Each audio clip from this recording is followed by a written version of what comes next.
You're listening to Systemic Error Podcast. The failure was designed. Family member reveals Trump's undiagnosed condition based on an article by Nick Hilden. Humiliation as policy. Mary Trump's interview is trying to explain Donald Trump as a collapsing personality, untreated conditions, worsening decline, fear of humiliation, and a hunger for adulation that may be psychologically plausible. It is also an easy way to drift around the harder question: what does a man like this do when he still holds the machinery of state?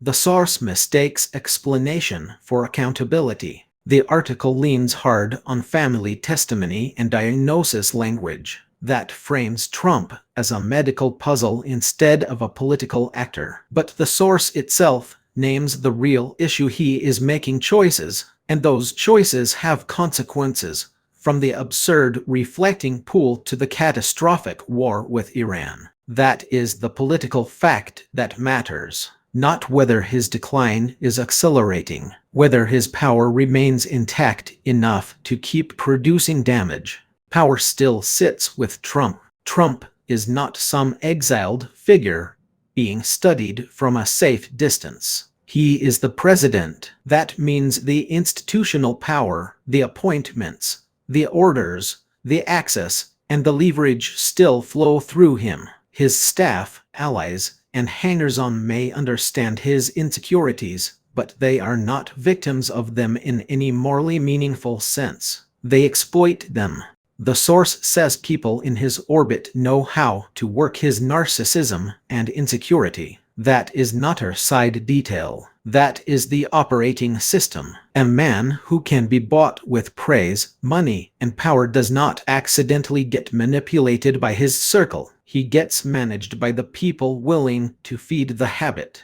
Strongman theater, weakman reality. Trump's fascination with Putin, Xi, and Kim Jong-un is described here as admiration for strength. It looks more like submission dressed up as swagger. He courts strongmen because he wants to borrow their image, not because he understands power any better than they do. That is why the humiliation lands so hard. He wants to be seen as dominant, but the source argues he is being beaten by the consequences of his own decisions. The performance of toughness collapses the moment reality pushes back. What remains is not strength. It is vanity under stress.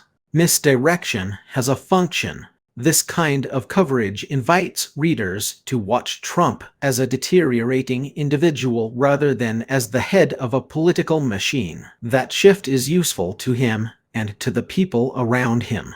If the story becomes "is he losing it?", then responsibility starts floating away from the aides, operatives, donors, and institutions that keep him in motion. That is the trick. Treat deliberate harm as confusion, and the public starts debating his symptoms instead of his power. The source gestures at this without fully escaping it. The deeper point is not that Trump is unstable. The deeper point is that instability does not disable authoritarian politics. It can accelerate it. The pattern behind the persona. Trump's politics run on humiliation, grievance, and extraction. He wants praise, money, and obedience. He lashes out when he feels diminished. He pursues strongman imagery while depending on weaker people to prop him up. That is not a personal quirk. It is a political pattern. The larger lesson is grimly simple. American institutions keep making room for a figure who turns insecurity into rule and rule into self-protection.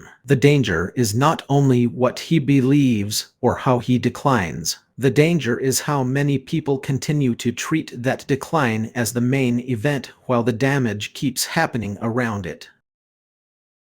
You've been listening to Systemic Error. Thanks to Altanet for today's article, with its automated voice of Bryce. Thanks for listening.